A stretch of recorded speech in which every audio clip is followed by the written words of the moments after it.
사회가 역동성이 좀 줄어들면 사람들이 자기 운명을 지배하고자 하는 통제력이 좀 떨어져요. 그러면 자기 운명을 그냥 예언하려고 거기 의존하려고 하는 경향성이 많아지죠. 그런 경향성과 욕구가 좀 있는 상황인데 AI가 맞춤형의 정보를 딱 주게 되는 시즌이 딱 된 거죠.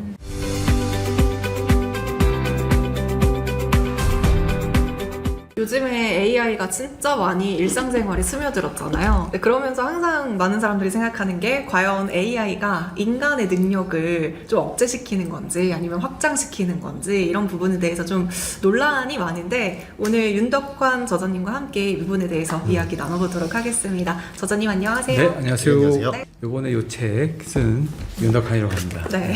읽어보시면 자기소개는 뭐 여러 가지로 나와 있는데 두 줄로, 두 면으로 나와 있더라고요. 아니 원래는 한 세 줄 썼는데 출판사에 이렇게 쓰면은 책이 안 팔려요 이래가지고 장황하게 썼습니다. 아니, 제목이 너무 재밌었어요. 외로운 개인, 동반자, AI, 대중의 결핍 코드. 이게 어떤 의미인가요, 이게? 큰 결핍이 있는 방향으로 대중이나 시민사회가 움직이기 때문에 그거를 전망하고 예측하는 것이 되게 중요하다. 이런 걸 담은 책이라고. 그래서 진짜 AI를 요즘에 약간 그 결핍을 충족시키기 위한 용도로도 진짜 많이 사용하잖아요. 네, 예를 그렇죠. 들면 뭐 네. 고민 상담을 한다던가 네. 아니면 뭐 사주를 본다던가 이런 식으로 되게 많이 AI를 사용하는데 이런 현상들을 어떻게 보시는지 궁금합니다. 사주를 많이 보는 게 네. 기본적으로 보고 이제 그런 식의 이제 결핍이 있다는 건데 그 결핍이 뭐냐면 기본적으로 사주에 의존하는 거랑 이 개인화된 나한테 맞춤형의 정보를 추구한다 이 두 가지로 나눠서 볼 필요가 좀 있는데 사주를 보는 현상은 생각보다 제가 이제 80년대 학번이거든요. 그때는 별로 유행하진 않았습니다. 이제 외부 환경을 크게 바꿀 수 없다거나 뭔가 약간 좀 이렇게 불황이 되면 그 사주를 보는 경향성들이 좀 높아져요. 일본도 그랬습니다.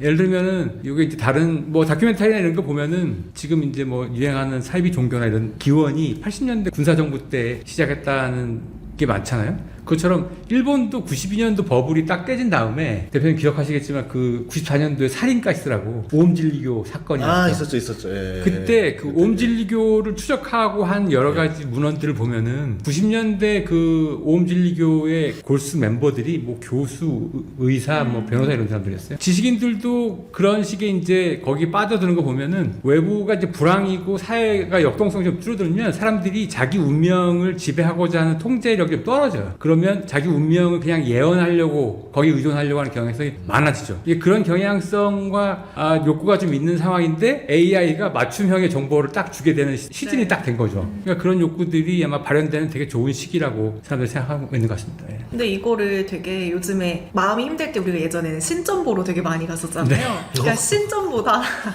이 AI의 사주를 거의 맹신하는 사람들이 진짜 많더라고요. AI 사주 보실 때 이거 들으신 분들은 참고를 한번 해보시면 AI를 많이 쓰시는 분들은 사주를 보면 약간 깜짝 놀랄 수 있어요. 나랑 대화했던 걸 토대로 말해줘요. 그러니까 뭐 토병비결 봐달라 그러면 이제 재물운부터 해서 정해진 게 있잖아요. 네. 그거가 딱 나오고 네. 앞에서 고객님의 취향은 이거기 때문에 이쪽에 밝지만 이거보다는 이쪽 기회를 하는 게 더 낫다. 이게 나와요. 맞아요. 여기 소름 돋아요. 대화를 미리 사전 상담을 하는 거예요? 얘가 그 DB를 갖고 있기 때문에 그거를 불러서 같이 해석을 해요. 카카오톡 내부 대화 내용 블로그 이런 것들이요? 그거 굉장히 무섭습니다, 사실은. 알고 보면. 그래서 그게 일상화돼 있고, 사주복이라고 하는 게 지금 되게 유행이고, 특히 2030의 그 MZ세대라고 하는 분들이 저희가 통계로 보면은 무속이나 이제 뭐 사주 보거나 타로카드 보는 비율이 5060의 한 3배쯤 돼요. 매우 높아요. 그냥 무료로 보는 게 아니라 유료로. 네, 깜짝 놀랄 정도로 많이 보고 그래서 뭐 그거 하잖아요. 왜 젊은 분들이 와갖고 연애하고 네. 하는 프로그램들이 지금 시즌 1, 2, 3까지 있어요. 나오고 네. 있잖아요. 신들린요. 신들리네. 네. 그건 뭐예요, 신들? 무당 남녀가 와서 미팅하는 거예요. 그럼 서로 뭐 물어보지 않은 원소득이 얼마예요? 그럼 다 맞추고. 그건 뭐 대충 알 수도 있겠고. 그렇습니다. 그 무속인들은 이게 팔로워 수도 공개를 하는데 장난 아닙니다. 예전에 비해서 무속도 인플루언서의 한 축이 됐다는 생각이 들더라고요. 그 무속 의존도가 높아지는 거는 앞에 말씀드렸던 것처럼 외부 환경이 자기 통제력이 미치지 않는 범위라고 생각하는 거예요. 되게 약간 좀 슬퍼요. 예를 들어 뭐 무속이라든가 타로, 사주에 대한 수요는 계속 나날이 늘어나는 걸 알고 있어요. 그런데 네. 종교 쪽은 오히려 사람이 더 많이 빠지고 있다 들었거든요. 그게 직격탄을 맞은 게 코로나 때인데 네. 종교적 카리스마가 붕괴됐었어요. 그때. 왜냐하면 현실 사회에 미치는 영향력이 코로나 때 예를 들어서 종교는 리더십의 형태가 카리스마적 권위잖아요. 신비적 권위. 네. 그러니까 야 묻고 따지지 말고 나만 따라와. 이런 건데 코로나 시절에 그렇게 얘기했다가 교회나 이쪽에서 막 확진자 엄청 늘어나고 이러니까 그때 저희가 조사해보면 바로는 이 교회 권위가 엄청 무너지기 시작했거든요. 이게 왜냐면 현실 생활에서 이분들이 말씀이나 여러 가지 영향력들이 현실 사회를 잘 바꾸지 못하는 거예요. 그때 바꿨던 거는 감염자들 위치 동선을 공개한다거나 백신이 언제 공급된다거나 이런 식의 정보나 이런 것들을 이렇게 무제한으로 풀어줬을 때 사람들이 오히려 불안감을 떨어뜨릴 수 있었어요. 네. 그러니까 정보가 투명하게 유통이 많이 되면 교회의 권위는 떨어집니다. 그러니까 신비적 권위가 아니라 무속은 일종의 데이터 같은 것도 주는 거죠, 지금은. 그렇게 인식하고 있는 거죠. 그리고 이 무속이라고 하는 것들 통해서 사주다 전 보면은 개인에 대한 그걸 주잖아요. 개인마다 달라요. 종교가 좋은 말씀들을 가지고 신도들을 이리 가라, 이리 가자라고 메시지를 주는 거가 아니라 개인한테 맞춤형 컨설팅을 해주는 거죠. 믿음이 뭐 예를 들어서 그 천국의 길을 열어주리라 이런 식의 메시지가 개인한테는 나도 해당된다고 이런 의심이 있는 거죠. 근데 무속은 정확하게 개인마다 다른 정보를 주니까 어느 정도 안정적인 루트를 제공한다고 생각하는 거예요. 사실 여부와 관계없이. 그리고 외부의 불황이 커지면은, 그러니까 사회가 약간 좀 억압적이고 이러면은 무속이 많이 의존해요. 그리고 이제 성찰의 트렌드가 좀 더 발달하거든요. 그러니까 예를 들면은 작년까지 유행했던 도서시장의 가장 강력한 그 출판물이 쇼펜하우어였어요. 그게 이제 출판 관계자들한테도 물어보면 아니 이렇게 쇼펜하우어 철학이 되게 난해한 철학 중에 하나인데 물론 쉽게 썼던 책이지만 쇼펜하우어가 무려 11개월 동안 탑5 안에 들어갔습니다. 종합. 철학서가 아니라 종합. 30만 부 넘게 엄청 팔았죠. 근데 그것뿐만 아니라 나는 그 메트로폴리탄 미술관의 경비원입니다. 뭐 양규자 작가의 모순, 그다음에 이처럼 사소한 것들, 이렇게 클레어 키건의 소설, 이 베스트셀러들의 공통적인 거를 보면 다 성찰을 담고 있어요. 그러니까 외부 환경이 뭔가 불확실성이 커지고 약간 권위적인 분위기가 팽배하면 사람들이 일상에 미치는 영향력이 줄어들기 때문에 시선이 내 쪽으로 통하는 거예요. 그 전에는 뭐가 유행했냐면 베스트셀러가 세이너가 가르친 김미경의 마흔석부터 해가지고 원스팅 해가지고 전부 다 자기 개발이었어요. 근데 어쨌든 자기 개발도 이제 불황이 되면 사람들이 외부에 큰 투자를 넣을 게 아니라 자기 몸값을 올리는 쪽으로 방향을 틀 정도의 이제 약간 흐름이 있는 거죠. 올해는 다릅니다. 2025년 이후에는. 궁금하시죠? 책에 보면 다 나와 있는데. 아니 저는 또 출판사를 하니까 이게 이제 좀 바뀐 게 느껴지긴 해서 베스트셀러 맞아요. 시장을 이렇게 구분하셔서 보시면 돼요. 1월부터 6월까지 상반기, 그 다음에 6월부터 12월까지 하반기, 연간. 6월부터 하반기하고 연간물은 버리세요. 왜냐하면 경제 경영에서가 압도적이에요. 왜냐하면 내년도 계획해야 되는 상황의 압력이 만들어낸 베스트셀러가 많아요. 네, 맞아요. 트렌드책도 거기에 이제 일조를 하는 건데 상반기 베스트셀러를 주목해서 보셔야 됩니다. 왜냐하면 아무런 제약이 없어요. 그래서 소설이나 에세이나 뭐 이런 종류가 다 유행하는데 올해 상반기는 뭐였냐? 선거 시즌이었잖아요. 그러니까 이제 지금 대통령이 쓰신 에세이나 그 당시에 당대표, 야당 대표의 책이나 아니면 그거와 관련된 정치적인 이슈와 관련된 한강 작가의 책들만 팔렸는데 대선이 딱 끝났죠. 6월 4일부터 베스트셀러 순위가 180도로 바뀌었어요. 1등이 뭐냐? 혼모노라는 책입니다. 맞아요. 성현아 작가의. 김영하 작가의 단 한 번의 삶, 그 다음에 이제 뭐 행동의 불안을 이긴단가 뭐 그런 책들이 압도적으로 확 올라왔는데 이유가 있어요. 작년까지는 성찰의 시대라고 말씀드렸잖아요. 올해부터는 실천의 시대예요. 그거에 가장 중요한 테마가 이제 혼모노라는 책인데 혼모노는 일본어로 진짜 배기라는 뜻이잖아요. 혼모노는 그 박수무당 얘기거든요. 근데 박수무당의 박수의 능력은 저기가 주는 거잖아요. 내 몸 안에 들어와 있는 신할머니. 근데 이게 사람이 나가요. 그러니까 갑자기 앞에 있는 고등학교 여자애한테 가. 그럼 박수무당의 박수 능력이 떨어지는 거지. 그럼 이 사람의 정체성은 뭔가요? 그걸 고민합니다. 이 박수무당이. 그걸 고민하고 맨 마지막에 이거 스포일러인데 맨 마지막에 이 사람이 굉장히 중요한 선택을 해요. 거기는 책을 한번 보시면 재밌을 것 같아요. 근데 이거랑 되게 비슷한 맥락의 김영하 작가 책도 주목할 만한 게 있어요. 단 한 번의 삶도 이전에 그 여행의 숲인가? 그 에세이보다 훨씬 재밌던데 거기에 이제 그런 대목이 나와요. 내가 이제 대학교에서 가르친 적이 있는데 학생들 자꾸 와가지고 작가님 저 작가가 될 수 있을까요? 이렇게 물어본다는 거예요. 그래서 아니 그 뭐 작가 글 쓰면 작가 되는 거지 뭐 안 쓰면 안 하는 거고 그걸 왜 나한테 물어? 이렇게 생각하다가 뭐 한번 해봐 뭐 이렇게 하고 뭐 용기도 주고 이렇게 했대요. 근데 시간을 지나고 생각해 보니까 작가가 그럼 걔네들 얼마나 됐을까? 이 사람이 돌아갔을 때 나한테 제가 작가가 될 수 있을까요? 라고 물어본 친구들 중에 작가가 된 사람은 한 명도 없다는 거예요. 그때 그냥 쓴 친구들이 몇몇 작가로 등단했다는 소식을 내가 알게 됐다. 이런 거죠.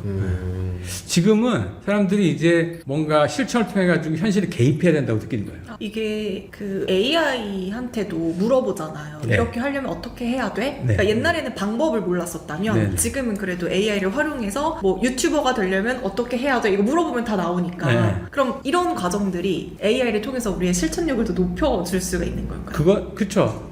그런데 지금 사실은 안타깝지만 이제 조금 젊은 분들의 라이프 스타일은 네. 하면 된다가 아니라 되면 한다예요. 그러니까 되는 걸 확인해보고 한다는 거예요. 그래서 AI도 그걸 계속 물어봐봐야 네. 이게 될지 안 될지 몰라요. 그냥 해야 되는 거죠.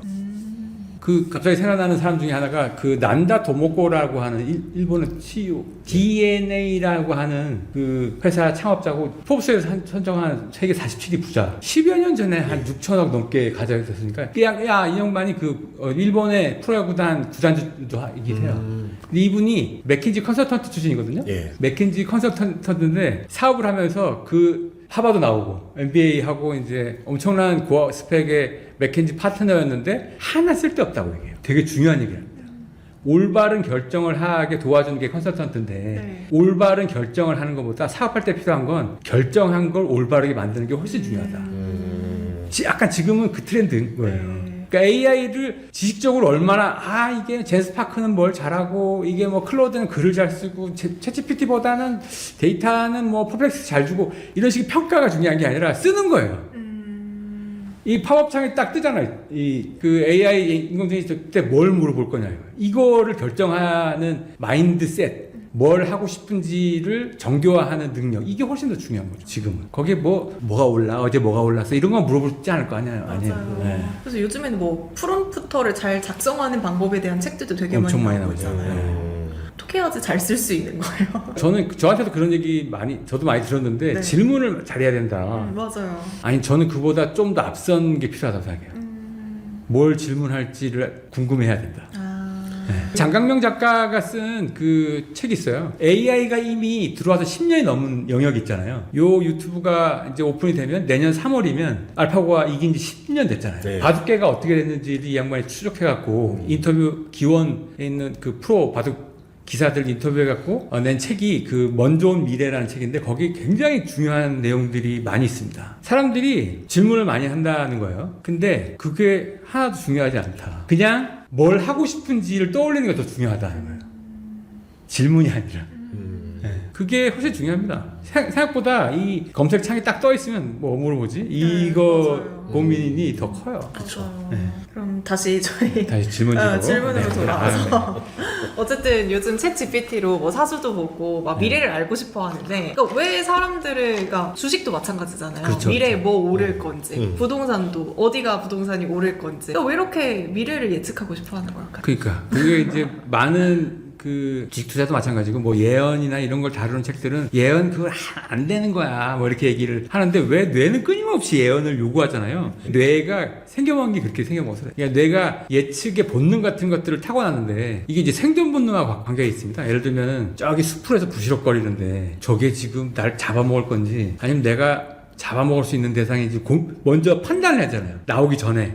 그러니까 원래 이 변연계하랑 얘가 연결이 돼 있어요. 그 두려움 판단이. 그래서 생존 본능하고 예측하고 관계가 있는데 그래서 이게 아주 습관적으로 내가 한다는 되게 중요한 증거 중에 하나가 여름에 목이 마르잖아요. 찬물을 아니면 아이스 아메리카노를 한 모금 쫙 하잖아요. 네. 얼마 만에 갈증이 해소됐다고 느끼세요? 아마 첫 모금 딱 넘어가면 시원해 그러면서 이제 벌써 느낄 텐데 네. 갈증 해소가 생리학적으로 진짜 이게 갈증이 해소됐다는 신호를 얻으려면 약 한 15분 정도가 지나야 돼요. 그러니까 세포까지 다 물이 다 가갖고 수분이 다 가갖고 여기서 이제 신호를 보내줘야 당신 지금 갈증 상태 아니에요 이 신호를 주는데 얘는 미리 곧 해소될 거야 야 안심해라고 뇌에서 신호를 주는 거죠. 이미 선반영 해버리는 거죠. 그렇죠.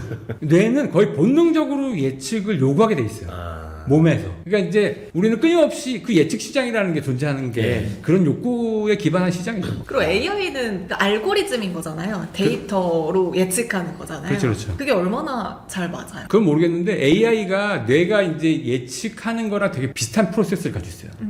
확률적으로 가장 그릇하게 올 만한 텍스트나 이런 것들을 다음 후에 계속 구성을 해주거든요. 네. 그러니까 이제 뇌랑 되게 비슷하게 하는 거라고 할 수 있고, 근데 이제 AI가 예측하는 게 정말 얼마나 맞냐, 예측 범위나 영역에 따라 다 다르죠. 그 예측은 가장 어려운 게 사실은 제일 정확한 예측은 특정을 해야 됩니다. 그러니까 이제 트렌드 강의하고 제일 당혹스럽지만 실망스러운 질문이 내년 트렌드가 뭐예요? 이런 거예요. 제일 원초적으로 궁금하지 않아요? 그렇죠, 그렇죠. 예. 내년 주식시장 이건 되는구나. 아니죠, 뭐 사야 돼요라고 물어보죠. 그러니까. 그러면 이제 종목에 따라 다 다른데 오를 게 있고 떨어질 게 있고. 다들 그게 궁금해서도 오는 거예요. 그쵸. 저희도 새해 특강 하는데 하면은 결국 이제 사람들이 마지막으로 하는 건 뭐냐면 그래서 그러니까 뭐 뭐 사야 됩니까? 똑같습니다. 그러니까 트렌드는 예를 들어서 분야를 특정하면 오히려 좀 보여요. 예를 들어 자동차 관세 부분 불확실성이 해소되면 무조건 시장이 불확실성이 떨어지게 되니까 뭐 수익률이 내려고 봤을 때 괜찮다라든지, 아니면 뭐 의료 시장, 아니면 사람들의 소비, 여행 분야, 뭐 이런 거 분야를 특정하면 어느 정도 과거 데이터, 현재 데이터를 기반으로 미래가 점쳐져요. 근데 이제 이걸 특정하지 않으면 트렌드는 안 보입니다. 역설적으로. 비슷하죠. AI도 내가 궁금해하는 미래를 약간 디테일하게 특정해야 그 실제 전망이 가능하다. 이걸 말씀드리긴 할 것 같습니다. 예. 저는 우선 책 제목이 제일 궁금했던 게, 책 제목을 쓸 때 이 단어 하나하나에 엄청나게 신경 많이 쓰거든요. 네네. 근데 이 단어에 외로운이라는 단어가 들어갔다는 거와 동반자라는 단어가 들어갔다, 개인이라는 단어가 들어갔다, 이 세 가지가 핵심 키워드라고 봐서, 외롭고 개인과 동반자가 이게 서로 상충하는 서로 이게 같은 류의 단어가 아니잖아요. 네. 이게 어떤 거를 지금 얘기하시는 건 좀 궁금하거든요. 크게 말씀드리면, 예를 들어서 사람들은 뭘 이렇게 사거나 그러니까 돈이나 시간을 쓸 때 나한테 필요한 걸 하잖아요. 그 필요한 것도 우선순위가 있어요. 기본적으로 밑에 깔려 있는 거, 예. 생리적인 거. 그렇죠. 급하면 화장실부터 가잖아요. 예. 아니면 불안하면 안전해 주는 거 가야 되고. 그래서 주식에서 필수 소비재라고 하죠. 그렇죠. 예. 그 다음에 이제 뭔가 혼자 외로운데 그러면 이제 자존감이나 사회적 욕구를 충족시킬 수 있는 거, 이런 순으로 올라간다고 이 얘기를 했던 게 그 아브라함 마슬로우라는 그 심리학자가 얘기해 준 건데, 뭐 5단계나 이런 하잖아요. 마슬로우였고. 예. 자아실현 욕구만 기억할 게 아니라 이거 하나도 안 중요해요. 오히려 밑에 있는 욕구가, 이거를 이제 마슬로우가 결핍 욕구라고 했고, 이게 훨씬 더 강력하게 작동한다고 했어요. 그러니까 이게 보충이 돼야 사람들이 성장을 위한 한 발짝 내딜 수 있다고 보니까 소비도 그렇게 가는 거죠. 돈이나 시간이 좀 부족한 불황이잖아요. 그 다음에 또 하나, 그러니까 돈이나 시간의 결핍을 굉장히 많이 느낀다는 거죠. 결핍은 영어로 보면 이렇게 생각하시면 됩니다. deficiency랑 그 scarcity, 이 두 가지를 전부 다 결핍이라고 번역하시는 게 있어요. 근데 scarcity는 희소한 거잖아요. 원래 있었는데 갑자기 더 부족하다고 느껴지는 거예요. 그래서 이걸 결핍이라고 번역하고, deficiency는 원래 그냥 없던 거예요. 근데 돈이나 시간이 지금 불황 때는 더 없다고 느껴지는 거예요. 그 다음에 또 하나는 이 결핍이 어디 있냐? 기본적으로 인간은 사회적 동물이잖아요. 근데 자꾸 혼자 있단 말이에요. 여러 가지가 거기서부터 사회 문제가 발생하니까 이 세 가지, 돈과 시간, 그다음에 사람이라고 하는 결핍이 2026년도 이후에 사람들의 방향이나 흐름을 만들어낼 텐데, 공교롭게 돈이나 시간을 아껴주는 방법을 AI를 통해서 하고 있어요. 예를 들면 책에서 언급했던 것처럼, 그래서 AI 동반 소비가 되게 중요합니다. 그러니까 거기 듀프 이코노미라고 해서 100개 쓰는 거예요. 제가 이제 여기 책을 쓰면서 찾아봤는데, 에단 호크나 줄리엣비가 나오는 그 영화에 나오는 여행으로 한 일주일 가고 싶어. 예산 한 300만 원 정도야. 거기 분위기가 나는 데서 제안을 해줘. 그러니까 쫙 제안해갖고 국내 9개. 국내는 뭐 군산 해가지고 예산, 그 다음에 숙박, 그다음에 이게 쫙 나와요. 이거를 표절은 아닌데 컨셉을 베끼는 거죠. 이거 표절 안 걸리거든요. 그러니까 몰디브를 가는 것보다 이 시각기가 훨씬 싸고, 일본에. 그러니까 여러 가지 대안들을 선택하게끔 AI가 도와줘요. 그러면 불황 때 이 AI 동반 소비가 훨씬 중요해질 수밖에 없는 거는 대안을 얘가 줘요. 훨씬 알뜰하게.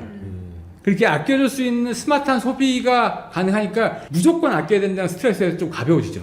그래서 네이버 쇼핑에 보면은 지금 스폰서 링크 안 달려있어요. AI가 달려있어요. AI로 사람들이 검색해가지고 비교한다고 알기 때문에 미리 달아놨어요. 아마존도. 그러니까 이제 이 소비로 가면 사실은 내수 소비 시장으로는, 특히 대기업은 고가 명품 쪽은 약간 거대한 큰 벽을 만날 거다. 네. 실제로 명품 주가도 많이 떨어졌거든요. 명품 주가 많이 떨어졌어요. 불황 때는 명품이 잘 나간다. 5060한테는 팔아야 돼요. 그럼. 맞아요. 에르메스만 버티고 그 밑은 다 지금 내려앉았어요. 네. 실제로 그 상류층한테만 팔아야 될 가능성도 있습니다. 그러니까 기본적으로 샤넬이 2015년도 6년도에 좀 힘들어가지고 걔네들이 뭘 했냐면 2030들한테 팔아야 되잖아요. 샤넬 인사이드라는 동영상 스토리를 만들었어. 혹시 보셨어요? 아니요. 샤넬의 히스토리를 네. 굉장히 재미있는 한 5분 10분짜리 이야기로 다큐멘터리처럼 엄청 재밌어요.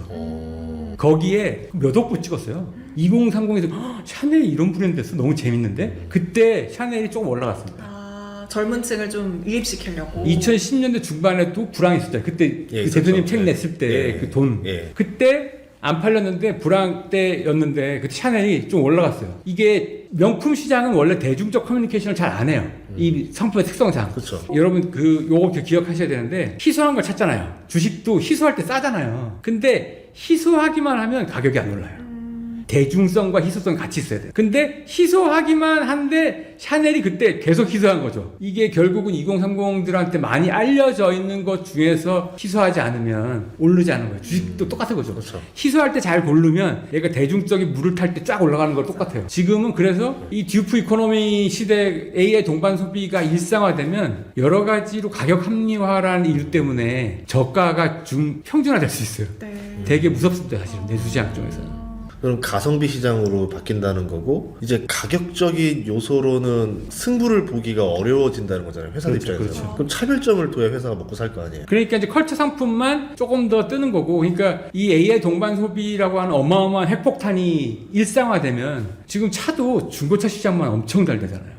거기에 투명한 데이터가 막 붙기 시작했어요. 거기 아까 불투명한 시장이었다가 이게 교통정리가 쫙 되기 시작하면서 이 투명한 데이터가 붙고 합리적인 제안들을 AI가 막 해주니까 장난 아닌 거죠. 거기서 사이트까지 다 제안해주고 오. 그러면 이제 마케팅을 막 씌워서 고가로 팔기에 참 힘든 시장이었어요. 그럼 앞으로는 그러니까 소비자 입장에선 이런 투명함과 가격적인 것들이 되게 좋아지는데 사업하는 사람 입장에서 되게 힘들어지는 세상이 힘들어지는 거죠. 네.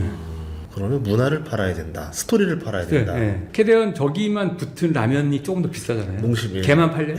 주식도 약간 이런 문화가 붙은 이런 게 그래서 제가 보기엔 그렇게 그쵸, 되면 그쵸. 네. 회사 조직에서는 생산성이 조금 떨어질 거니까, 그러니까 제조업 기반으로 네. 아웃풋을 내야 되는 쪽에서는 가격을 높일 수 있는 방법들이 별로 없다 보니까 그러면 어떻게 해야 되냐면 인건비를 쪼개야 되겠죠. 네. 그러면 노동의 가치는 떨어질 수밖에 없어요. 네.